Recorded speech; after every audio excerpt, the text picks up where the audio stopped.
समझ में ये आ रहा है कि कुरान में सबसे ज्यादा इंसानियत है।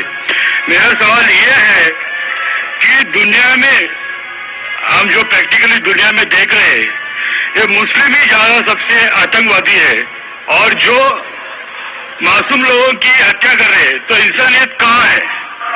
माशाल्लाह भाई साहब ने 2 दिन तकरीर सुनी और फिर यकीन हो गया कि कुरान में सबसे ज्यादा इंसानियत है। माशाल्लाह। लेकिन सवाल अहम है, सवाल गलत नहीं आपका, सवाल सही है। सवाल है कि हम देख रहे हैं मुसलमान ही आतंकवादी है। ये झगड़ा फसाद, मुसलमान फंडामेंटलिस्ट है, मुसलमान टेररिस्ट है, आतंकवादी है। जब हम कुरान पढ़ते हैं तो हमें इसका इज़हार होता है, लेकिन ये है क्यों गलतफहमी, जिस तरीके से मीडिया गलतफहमियां फैलाती है, हम उसको इग्नोरेंस में, अनजाने में मान लेते हैं। टेररिस्ट के मानी क्या है? मैं कहता हूं हर मुसलमान टेररिस्ट होना चाहिए, आतंकवादी होना चाहिए। आतंकवादी की मानी क्या है तो समझ लो। टेररिस्ट उसे कहते हैं जो इंसान दूसरे इंसान के दिल में टेरर पैदा करता है। अगर कोई चोर पुलिस को देख रहा है तो उसके दिल में टेरर आता है, खौफ आता है। उस चोर के लिए पुलिस टेररिस्ट है। इस तरीके से हर मुसलमान, कोई भी एंटी सोशल एलिमेंट मुसलमान को देखता है, उसके दिल में खौफ आना ही चाहिए। अगर कोई चोर मुसलमान को दिखता है, कोई बलात्कार करने वाला मुसलमान को दिखता है, कोई भी एंटी सोशल एलिमेंट मुसलमान को दिखता है, उसके दिल में खौफ होना ही चाहिए।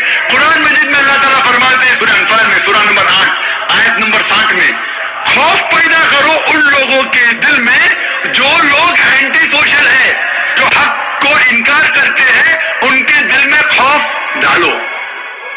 लेकिन सवाल यह है कि कई बार एक शख्स एक काम करता है, उसे 2 लक़ब दिए जाते हैं।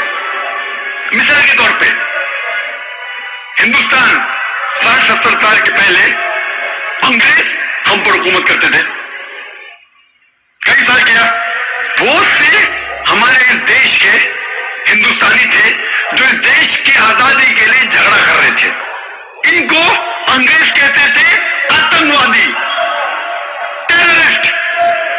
हम आम हिंदुस्तानी कहते थे देशभक्त, फ्रीडम फाइटर, पेट्रियट। वही आदमी, वही काम, 2 लक़ब, 2 टाइटल। अगर आप अंग्रेज की बात मानते हैं, अंग्रेज कहते हैं हमें इस देश पे हुकूमत करने का हक है। अगर उनको हक है तो ये लोग को हम टेररिस्ट बिल्कुल सही कहेंगे। लेकिन आम हिंदुस्तानी कहता है ये अंग्रेज तो तिजारत करने आए थे, इनको हम पे हुकूमत करने का क्या हक है? तो हम कहेंगे ये लोग हैं देशभक्त, फ्रीडम फाइटर्स, पेट्रियट्स। सेम आदमी, सेम काम, 2 लक़ब। वही आदमी, वही काम, 2 लक़ब। अगर आप अंग्रेज की बात को मानते हैं कि अंग्रेज को हक है इस देश पे हुकूमत करने का, हम मानेंगे कि वो आतंकवादी है, चाहे वो भगत सिंह हो या। लेकिन आम हिंदुस्तानी कहेंगे नहीं, ये तो देशभक्त है। तो आप किसके नजरिए से देखते हैं चीज को, फिर आप फैसला करेंगे वो आतंकवादी है कि देशभक्त। आपके हिसाब से भगत सिंह देशभक्त था कि आतंकवादी था? सतीश भाई, देशभक्त आतंकवादी नहीं था ना? था कि भगत सिंह देशभक्त था कि आतंकवादी था? देशभक्त। हाँ, मैं भी समझता हूँ देशभक्त था। हम अंग्रेज की बात को नहीं मानते। तो जब अंग्रेज टेलीविजन पे कहते, CNN, BBC पे कि मुसलमान आतंकवादी, आप क्यों मानते? सवाल वो नहीं है। मेरा सवाल था, आता मेरा पूरा जवाब मुकम्मल नहीं हुआ। जवाब मुकम्मल होगा फिर आपको मौका दूंगा मैं।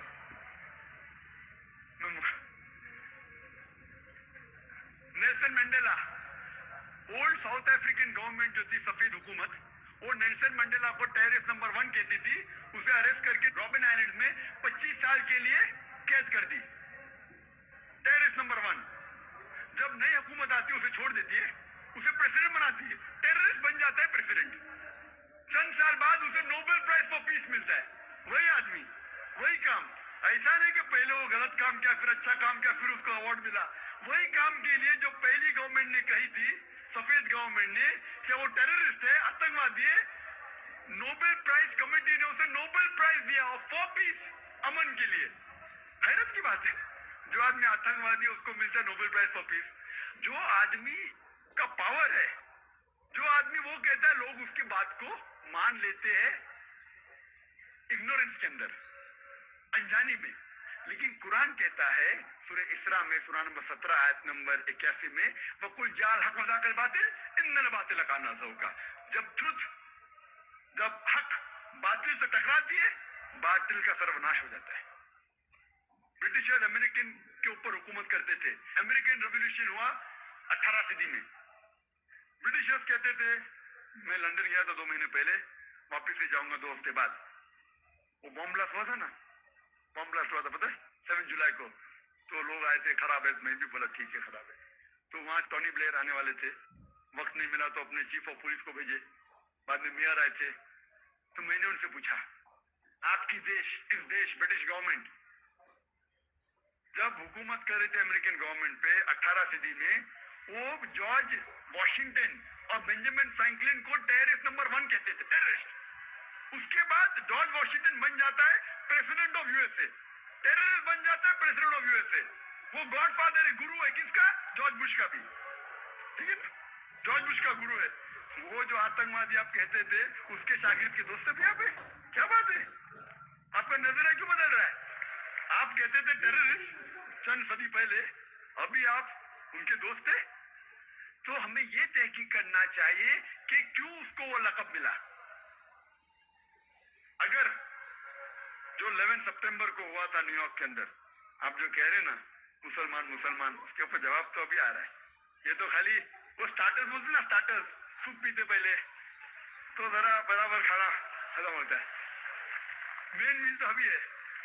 मुझे एक शख्स ने पूछा था जब मैं ऑस्ट्रेलिया गया था और इंग्लैंड के अंदर भी, doctor Zakir Naik, do you consider bin Laden to be a terrorist? क्या बिन लादेन को टेररिस्ट मानते हैं? तो मैंने कहा, भाई मैं बिन लादेन को जानता नहीं हूँ, मैं यही नहीं कह सकता वो टेररिस्ट है क्या नहीं, अच्छा है क्या बुरा, मैं नहीं जानता हूँ। कुरान में लिखा है सूरह हुजुरात में सूरह नंबर 49 आयत नंबर 6 में कि जब भी कोई बात कोई कहता है, पहला तहकीक करो फिर दूसरे तक पहुंचाओ। अगर मैं CNN और BBC की बात मानूं तो मुझे कहने पड़ेगा कि बिन लादेन टेररिस्ट है, लेकिन मैं क्यों मानूं बात उनकी? क्योंकि मैं आदमी हूं जो घूमता हूं, मीडिया में जानता हूं माशाअल्लाह। तो मैं कहता हूं ना बिन लादेन मेरा दोस्त है ना मेरा दुश्मन है, मैं नहीं जानता हूं। लेकिन अब ये मुझे पूछना चाहते हैं टेररिस्ट नंबर 1 कौन है? तो ये तो जानता हूं मैं, CNN जो अमेरिकन चैनल है, जॉर्ज बुश उसका प्रेसिडेंट है, गर्व से कहता है कि हमने हजारों अफगानिस्तान लोग को बम गिराए, कत्ल किए, इराक में हजारों का कत्ल किया, ठीक है। मान भी लो बहस के तौर पे बिन लादेन ने किया, मान लो, मैं नहीं कहता हूं, मान लो बिन लादेन ने किया कि 11 सितंबर को ट्विन टावर को अटैक किया और 3000 या 5000 लोग मरे। लेकिन अगर 3 या 4000 लोग मरे, 5000 लोग मरे, उसका ये मतलब नहीं होता है कि आप उससे डबल लोग को अफगानिस्तान में मारे एक आदमी की वजह से। कर सकते? अरे बिन लादेन को पकड़ के मारो ना, अगर मानना है तो। अगर उसने किया, सबूत है तो सबूत पूछते अफगानिस्तान गवर्नमेंट ने, मर्दे कि सबूत क्या है, वो सबूत देता टोनी ब्लेयर को। सबूत पूछ रहा अफगानिस्तान कि आप मुझे सबूत दो, सबूत क्या है तो हम उस पर तहकीक करेंगे, सजा देंगे उसको। वो सबूत देता है मुशर्रफ को, पूछ रहा है आपका किधर का इंसाफ है? ये किधर का इंसाफ है? प्लेन भेजते 1000 लोग का कत्ल किए अफगानिस्तान में, इराक में। मैंने कहा यूके में, ऑस्ट्रेलिया में, यहां भी अगर टेररिस्ट नंबर 1 है तो जॉर्ज बुश है।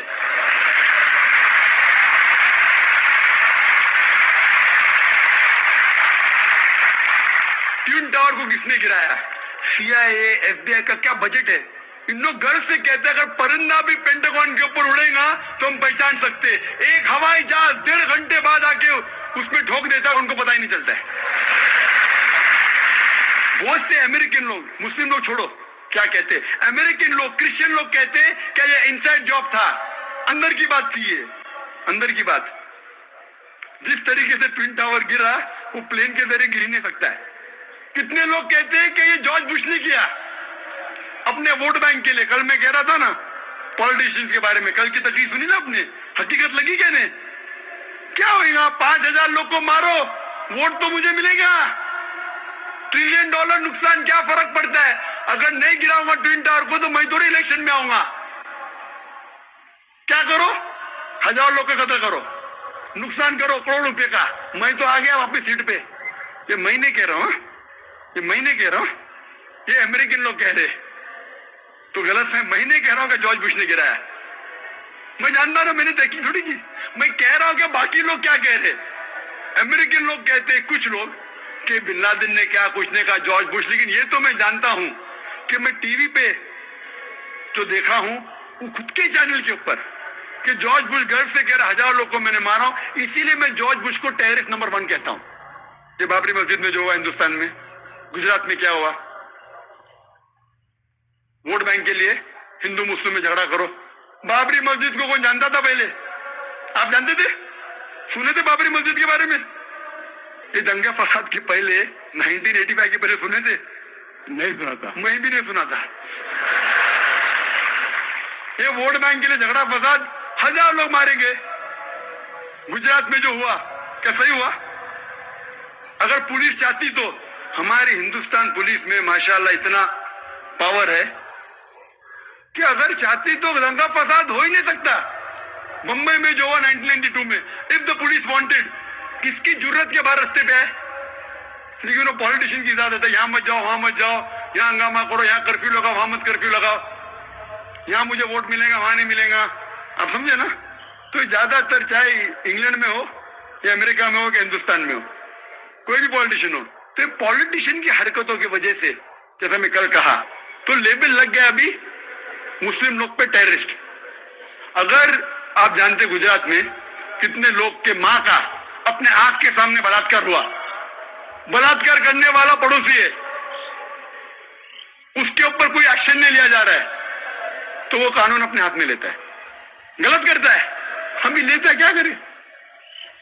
सब समझ रहे? तो हमें ये जानना चाहिए इस आतंकवाद की जड़ क्या है। तो हमें जड़ पे जाना चाहिए और जड़ को खत्म करना चाहिए। अगर हम एक हो जाएंगे, अपनी किताब एक खुदा में माने, सिर्फ खुदा से डरे, जो खुदा की बात मानता उसको वोट दे, ना कि दंगे फसाद करे। अब समझ रहे? तो इंशाअल्लाह अमन होगा। और आप देखेंगे इसके बावजूद, इतना होने के बावजूद, अमेरिका में एक न्यूज है कि 9 महीने बाद 11 सितंबर के बाद 34,000 अमेरिकन ने इस्लाम कबूल किया। क्यों? जितना मीडिया इस्लाम के खिलाफ बात कर रही है, उतना ही इस्लाम फैल रहा है। मैं जब तकरीर करने जाता था 11 सितंबर के पहले अमेरिका में, मजमा होता था माशाअल्लाह हजारों लोग का। ये अमेरिकन बहुत कम आते थे, अभी जाता हूं तो बड़ी तादाद है। ये जानना चाहते क्या इस्लाम में? आप भी आ जाए, शायद 11 सितंबर के पहले नहीं आते थे, बराबर कि नहीं? आप जानना चाहते क्या मजहब है ये आतंकवादी मजहब, मैं भी तो देखूं, आके मुतासिर हो गए क्या नहीं? अल्हम्दुलिल्लाह। डंके की चोट पे कहता हूं, मैं क्यों डरूं किससे? क्योंकि अल्लाह ताला फरमाते हैं सूरह इमरान में, सूरह नंबर 3 आयत नंबर 54 में, मकरुम मकरल्लाह वल्लाहु खैरुल माकिरीन। उनने प्लान किया, प्लानिंग की, अल्लाह ने भी प्लानिंग की। सबसे बेहतरीन प्लानर अल्लाह है। ये वेस्टर्नर्स प्लानिंग कर रहे कि इस्लाम को दबाने को, इस्लाम और बढ़ रहा है और फैल रहा है। जितने दबाने की कोशिश कर रहे हैं, फैल रहा है। मीडिया कहती है कि इस्लाम में खवातीन के हुकूक नहीं है। 2/3 ऑफ द पीपल एक्सेप्टिंग इस्लाम, 66% के ऊपर जो लोग इस्लाम कबूल कर रहे हैं अमेरिका और यूरोप में, वो वुमेन है, औरतें। अगर औरतें को हुकूक हक नहीं मिलते इस्लाम में, तो ये अमेरिकन औरतें इस्लाम क्यों कबूल कर रहे, यूरोपियन औरतें क्यों कबूल कर रहे? क्योंकि इनको इस्लाम में जितनी खराबी दुनिया में है उसका हल मिल रहा है। युआन रेडली थी एक ब्रिटिश रिपोर्टर जो अफगानिस्तान में गई थी रिपोर्ट करने के लिए तालिबान के वक्त। जिस तरीके से सलूक किया तालिबान ने उनके साथ, मैं तालिबान का दोस्त नहीं हूं, तो आप बोलेंगे तालिबान का एजेंट आ गया। मैं ना बिन लादेन को जानता हूं ना कोई तालिबान को जानता हूं, हक की बात कहता हूं, डरता नहीं हूं। अगर ब्रिटिशर्स ने कहा कि भगत सिंह टेररिस्ट है, मैं उनके खिलाफ हूं, डरता नहीं हूं। तो युआन रेडली ने इस्लाम कबूल किया, बाद में गई थी खिलाफ लिखने के लिए, मुतासिर हो गई, मुस्लिम बन गई। तो इसीलिए हमें हक की तहकीक करना चाहिए और हमें जो लोग हक के खिलाफ है उनके साथ जंग करना चाहिए। तभी इस दुनिया में अमन होगा, तभी इस दुनिया में अमन होगा।